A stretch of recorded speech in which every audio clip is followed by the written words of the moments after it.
শেরে খোদা হজরত আলী রাদিয়াল্লাহু তাআলা আনহু একটি যুদ্ধে তার হাতে থাকা জুলফিকার তলোয়ার, যা আল্লাহর পক্ষ হতে শ্রেষ্ঠ শক্তিশালী একটি তলোয়ার, এই তলোয়ার দিয়ে তিনি 20,000 জিনকে কেন হত্যা করেছিলেন? নবী সুলাইমান আলাইহিসসালামের যুগে পালিয়ে যাওয়া জিন একটি পরিত্যক্ত কূপের মধ্যে আশ্রয় নিয়েছিল। পরবর্তীতে সেই ভয়ঙ্কর জিনগুলো ইসলাম গ্রহণ করেছিল। পুরো ঘটনার ইতিহাস জানতে আমাদের সাথেই থাকুন। ইতিহাস থেকে জানা যায় তালোয়ারের ব্যবহার শুরু হয় ব্রোঞ্জ যুগে। ধারণা করা হয় সর্বপ্রাচীন তালোয়ারের যে নমুনাটি পাওয়া যায় সেটি খ্রিস্টপূর্ব 1600 সালে তৈরি করা হয়েছিল। পৃথিবীর ইতিহাসে ব্যবহৃত বিখ্যাত 5টি তালোয়ারের মধ্যে জুলফিকার একটি। ইসলামের চতুর্থ খলিফা আলী ইবনে আবু তালিব রাদিয়াল্লাহু তাআলা আনহুর ব্যবহৃত তরবারি জুলফিকার। উহুদের যুদ্ধে হজরত মুহাম্মদ সাল্লাল্লাহু আলাইহি ওয়াসাল্লাম তাঁর চাচাতো ভাই আলী রাদিয়াল্লাহু তাআলা আনহুকে এই তরবারি দিয়েছিলেন। ইসলামিক বর্ণনা থেকে জানা যায় উহুদের যুদ্ধে মক্কার সবচেয়ে শক্তিশালী যোদ্ধার ঢালকে এক আঘাতে দ্বিখণ্ডিত করেন আলী রাদিয়াল্লাহু তাআলা আনহু। এই আঘাতে তাঁর তরবারিও ভেঙে যায়। এই ঘটনার পর হজরত মুহাম্মদ সাল্লাল্লাহু আলাইহি ওয়াসাল্লাম তাঁর নিজ তরবারি জুলফিকার আলী রাদিয়াল্লাহু তাআলা আনহুকে দিয়ে দেন। ইসলামের ঐতিহাসিক জ্ঞান ও হজরত মুহাম্মদ সাল্লাল্লাহু আলাইহি ওয়াসাল্লামের যুদ্ধাস্ত্রের এক গোপন সংগ্রহ, যা আল জাফর নামে পরিচিত, সেই স্থানে এই জুলফিকার তলোয়ার সংরক্ষিত আছে। কথিত আছে জুলফিকার তলোয়ার আল্লাহর পক্ষ থেকে হজরত আলী রাদিয়াল্লাহু তাআলা আনহুর নিকট বিশেষ উপহার। তিনি একসময় এই তলোয়ারের আঘাতে প্রায় 20,000 জিনকে হত্যা করেছিলেন। এই যুদ্ধের নাম ছিল বেরলাম যুদ্ধ। আবু সাঈদ খুদরি রাদিয়াল্লাহু তাআলা আনহু হতে বর্ণিত, একদা হজরত মুহাম্মদ সাল্লাল্লাহু আলাইহি ওয়াসাল্লাম কোনো এক যুদ্ধ থেকে বাড়ি ফিরছিলেন। সঙ্গে হজরত আলী রাদিয়াল্লাহু তাআলা আনহু ও অন্যান্য সাহাবীরা উপস্থিত ছিল। পথিমধ্যে তাঁরা একটি জনশূন্য জায়গায় এসে থামলেন, যার নাম ওয়াদিয়ে জার। এই স্থানে 1000 বছরের পুরানো একটি কূপ আছে। এই সেই কূপ যেখানে হাজার হাজার দুষ্ট জিন বসবাস করত। তারা এই এলাকাটিকে ঘেরাও করে রেখেছিল। ইতিহাস থেকে জানা যায় এই জিনের দল একই স্থানে হজরত সুলাইমান আলাইহিসসালামের 1000 সৈন্যকে এই স্থানে হত্যা করেছিল। তারা সেই সমস্ত জিন যারা হজরত সুলাইমান আলাইহিসসালামের বশ্যতা স্বীকার করে নেয়নি, বরং তারা সবসময় ইসলামের বিরুদ্ধে কাজ করত। মহানবী সাল্লাল্লাহু আলাইহি ওয়াসাল্লাম সবাইকে এই অঞ্চলে থামতে বললেন এবং 10 জন সাহাবীকে আদেশ করলেন সেই ভয়ানক জিনেদের কূপ হতে পানি সংগ্রহ করে আনতে। সাহাবীরা সেই কূপের কাছে পৌঁছালেন এবং পানি তোলার উদ্দেশ্যে পাত্র কূপের ভেতরে ফেললেন। ঠিক তখনই এক ভয়ঙ্কর জিন হুঙ্কার দিয়ে বের হয়ে আসলো। সেই জিনের আগমনে বনে আগুন লেগে গেল এবং মাটি কাঁপতে লাগল। সাহাবীরা ভয়ে ফিরে আসলেন, কিন্তু আবুল আস রাদিয়াল্লাহু তাআলা আনহু ছিলেন অত্যন্ত সাহসী।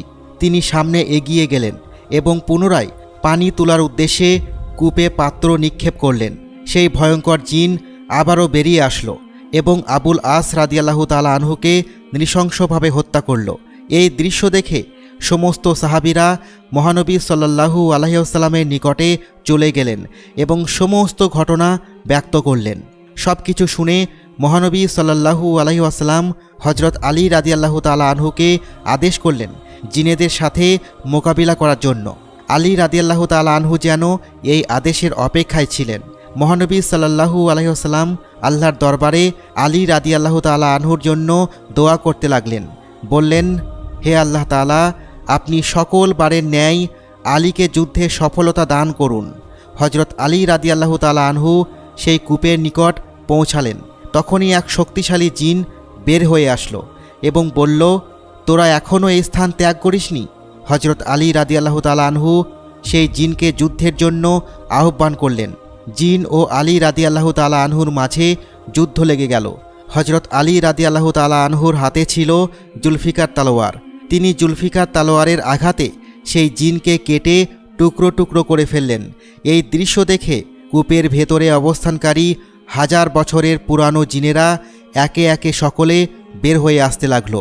তাদের ভয়ঙ্কর চেহারা দৃশ্যমান হলো। জমিন আকাশ যেন কাঁপতে লাগলো তাদের হুঙ্কারে। বনে আগুন লেগে গেল। পাখিরা ভয়ে অন্যত্র গমন করতে লাগল।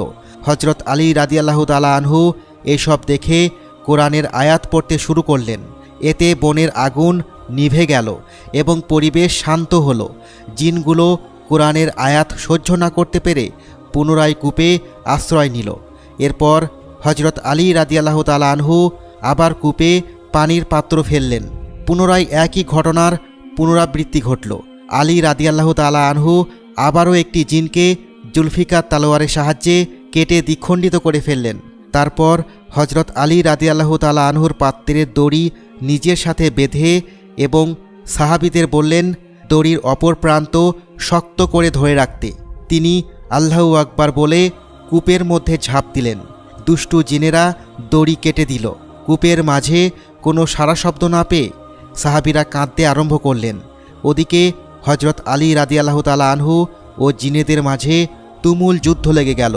ইতিহাসবিদ বলেন সেই দিন হজরত আলী রাদিয়াল্লাহু তাআলা আনহু জুলফিকার তলোয়ার দিয়ে প্রায় 20,000 জিনকে হত্যা করেছিলেন, যারা হজরত সুলাইমান আলাইহিস সালামের সময় থেকে হাজার হাজার বছর এই কূপে বসবাস করছিল। পুরো এলাকাকে নিজেদের আস্তানা বানিয়ে রেখেছিল। তাদের মাঝে কিছু সংখ্যক জিন চিৎকার করে হজরত আলী রাদিয়াল্লাহু তাআলা আনহুর নিকট প্রাণ ভিক্ষা চাইছিল। সেই তীব্র চিৎকারের আওয়াজ শুনে উপরে অবস্থানকারী সাহাবীদের মুখে হাসি ফুটে উঠল। আলী রাদিয়াল্লাহু তাআলা আনহু জিনেদের 3 কালেমা পড়িয়ে মুসলমান বানিয়ে দিলেন এবং তাদের মধ্যে একজনকে দলনেতা বানিয়ে দিলেন। কথিত আছে বেঁচে যাওয়া সকল জিন পরবর্তীকালে ইসলামের সেবায় নিজেদের নিয়োজিত করেছে।